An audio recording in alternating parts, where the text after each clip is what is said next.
Good evening na, evening o afternoon. Tirik na tirik pa yung araw dito sa farm. Alas 6 na. Grabe yung init Alas 6 na, pasado.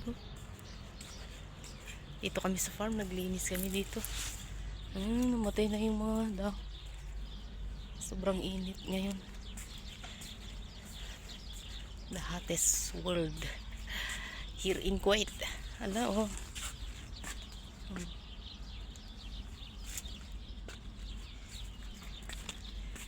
tirik pa na tirik yung araw. Alas 6 na. Wala nang mga bulaklak.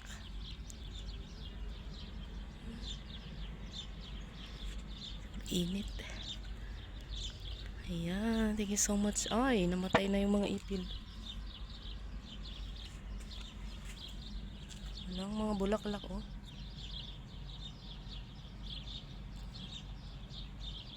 kasi sobrang init ngayon. Month of June, July, August until September, mainit pa. Yan. Ingat tayo lagi. Gugutom ng chimay. Kakain muna tayo. Alas 6 na. God bless us all.